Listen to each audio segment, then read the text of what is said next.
Undercurrent, sponsored by John Hughes in Victoria Park. Choose your station before you choose your program. Absolutely.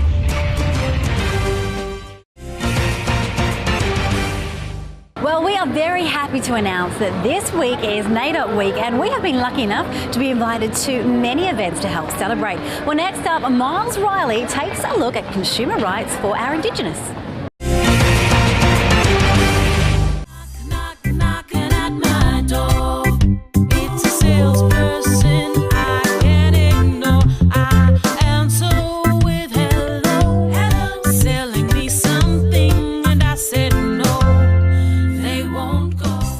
We're here at Curtin University for the launch of Consumer Protection's new Indigenous Community Education program.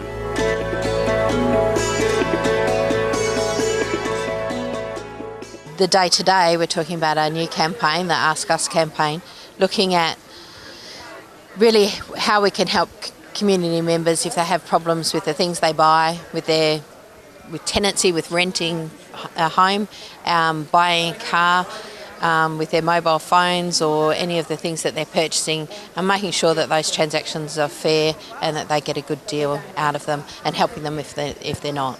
What we've been about is trying to use some of the publicity of NAIDOC Week to actually make a better connection into the Indigenous community. We've got a promotion which is going now about consumers' rights, especially when we're dealing with door-to-door salespeople.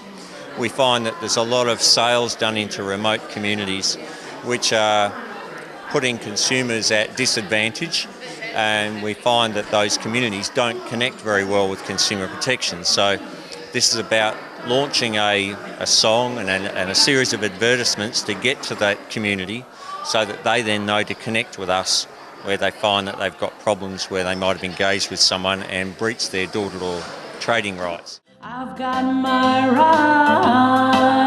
rights, consumer law is on my side. Generally, I think Aboriginal people are often, unable to actually speak up about when they're actually being ripped off, because often they don't really understand what's happening to them. We find that Indigenous families are prepared to talk to community leaders, and they're prepared to talk to some of the support services. But for a remote family to make contact with our services, perhaps in Perth or at one of our regional offices, is not a good connection. I think there's a lot of challenges just by being remote communities, that they do get itinerant traders especially taking advantage of that, because there's not 3 shops that they can go and compare prices with locally, whereas perhaps in the suburbs you can. I think there are a few things within Indigenous communities that do make them more vulnerable. Having lack of funds and resources is part of that, but a lot of it is about being remote as well. I would probably deal with more complaints from a foreign backpacker who's travelled to Australia and has had a problem than I would from Indigenous consumers. They don't tend to come to government agencies for assistance. They either don't know about our services or they just don't feel confident in making that contact. So we need to build those bridges so that people can actually come to us with problems, and we will try and resolve them for them. If you're susceptible to scamming, I really encourage the community out there to make contact with the Department of Consumer Protection, and we will work on your behalf to make sure that you will get your rights met. If we come across traders which are selling these goods and services into the communities incorrectly, we can take action against those traders. We can, at the very least, educate those traders about what they're doing wrong, but more importantly, take prosecution action if they've broken the law.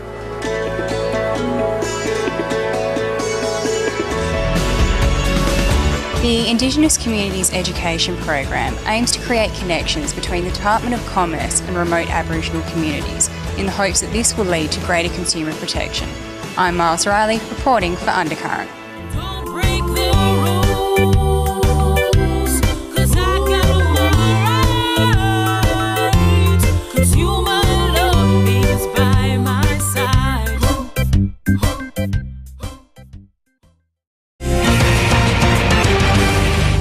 Well, I don't know about you, but it's been quite a while since I paid a visit to Mandurah. And as luck would have it, it would seem some of the Mandurah economy isn't faring quite as well as the residents had hoped. Next up, Miles Riley investigates.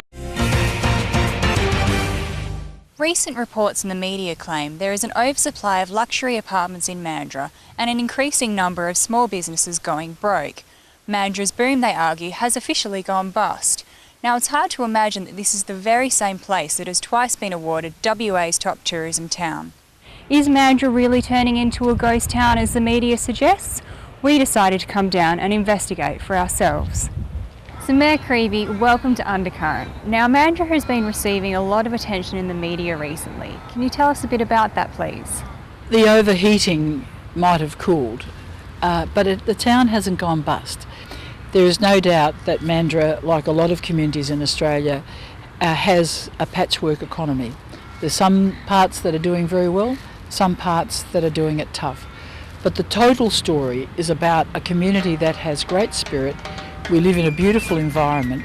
Our prospects are really good. At an international awards with 75 cities, we were voted one of the most livable cities in the world and voted the best in the world for how we're going out about our planning. It's a good, fun place. It's a really nice people living in Mandurah. We just don't come here to vegetate, you come here to get involved with the community and do things.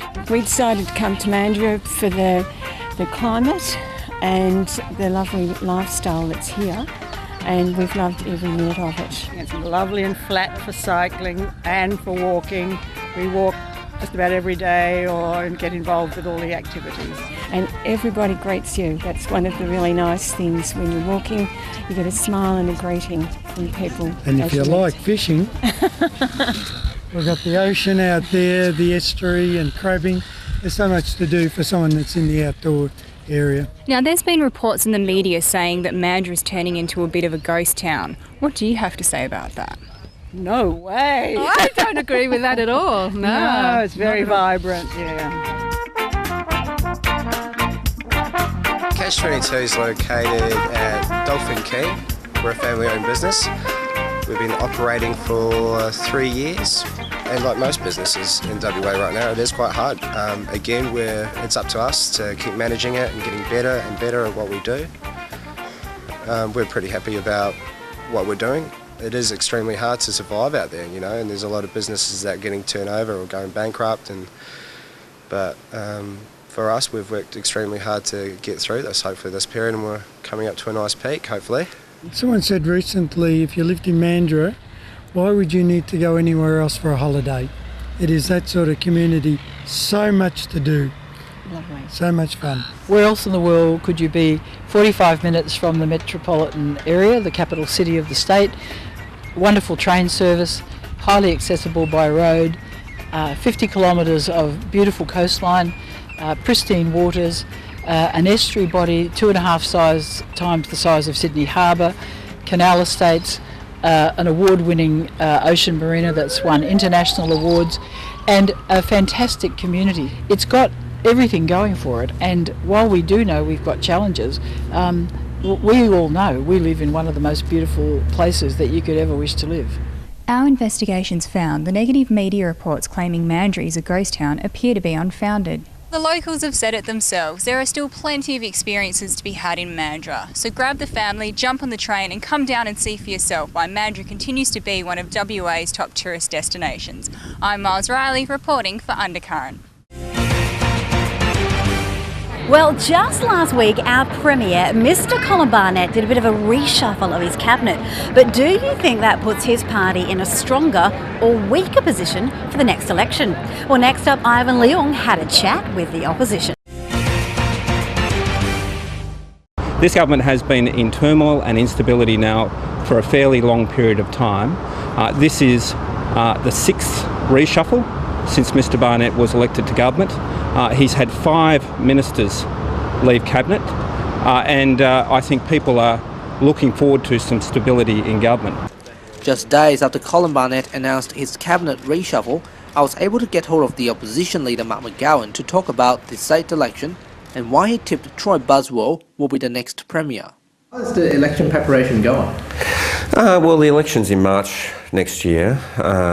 From now on in, it's very busy, and you have to be in the process of writing policies and making sure you point out the deficiencies of the government, and that's what we're going to continue to do for the next 9 months.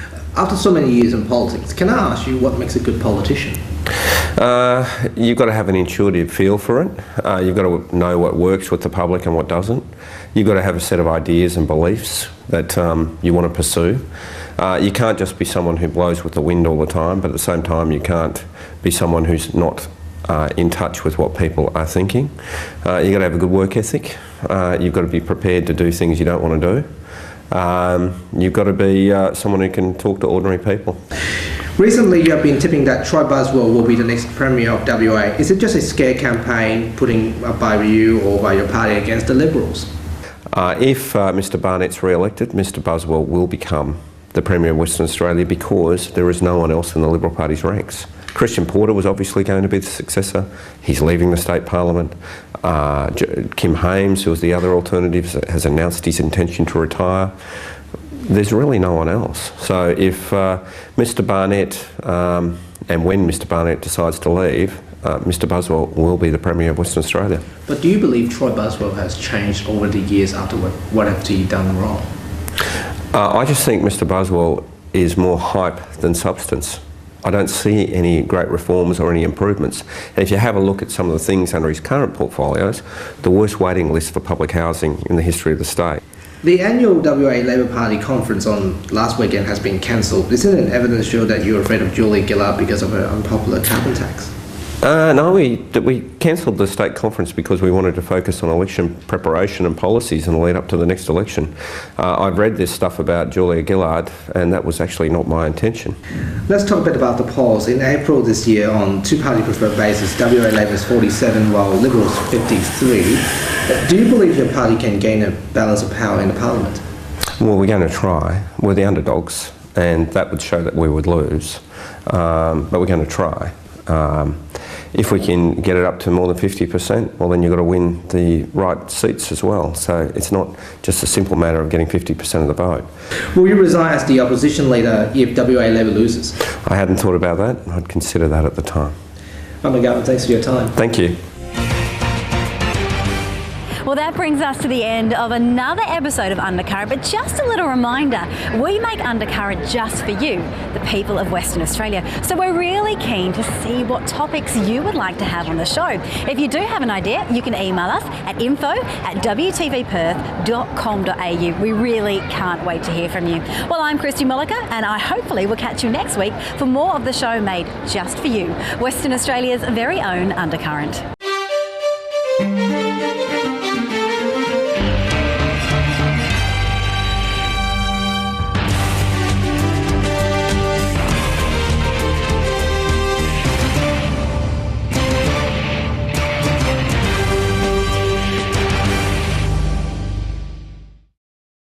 Undercurrent, sponsored by John Hughes in Victoria Park.